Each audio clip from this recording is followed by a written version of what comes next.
Hey everybody, big news today. We finally have a date when Kia electric vehicles are going to have access to the Tesla Supercharger network. So we've known for a while that Hyundai and Kia electric vehicles are switching over to the NACS charging standard and will eventually have access to the Tesla supercharging network, just like GM and Ford and Rivian do now, but we didn't have an exact time frame until today. So Kia put out a statement this morning saying we're going to have access on January 15th, 2025 to the Tesla supercharging network. They didn't explicitly list Tesla, but they mentioned over 16,000 NACS charging stations, which basically means Tesla. And I'm really excited to finally have access to this.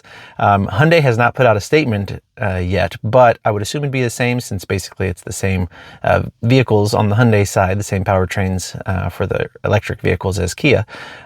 But this is definitely something that's really good to see. I welcome it, but there are some important things to know.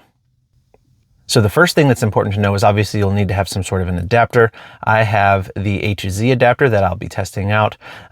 Kia is going to be providing adapters, but only for recent people that purchase it. So if you have purchased a EV9 or EV6 after September 4th, 2024, then they will provide you an adapter. Otherwise, you got to pay for it from Kia, which isn't ideal. I was hopeful that they would provide it for all of the early adopters of their electric vehicles like the EV6 and EV9, but unfortunately, we got to pay for it unless you've purchased again after September 4th, 2024.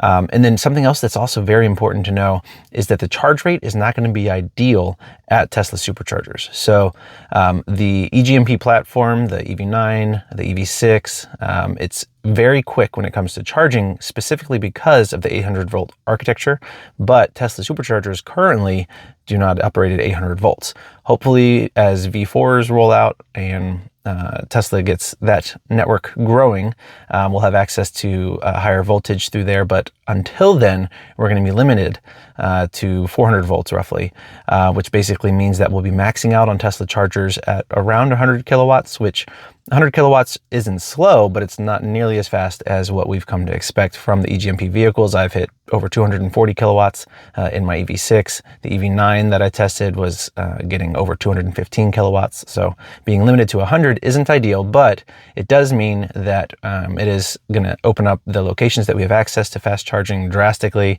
The Tesla supercharging network is significantly more reliable than a lot of the other networks that are out there.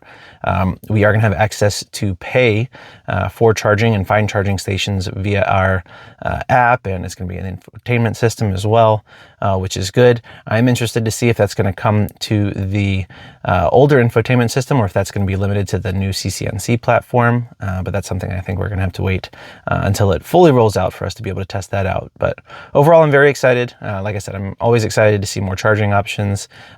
Charging at 100 kilowatts, again, isn't ideal, but it still should allow us to top off fairly quickly in public places. And since there's so many more Tesla superchargers out there than other charging networks, it's going to really provide a lot of options and really help accelerate EV adoption. So anyway, let me know if you guys have any questions on this update. I'll share a link to the original statement from Kia in the description for you guys. Thank you guys for watching. Stay tuned for more updates. Don't forget to subscribe, and I will see you guys in the next video.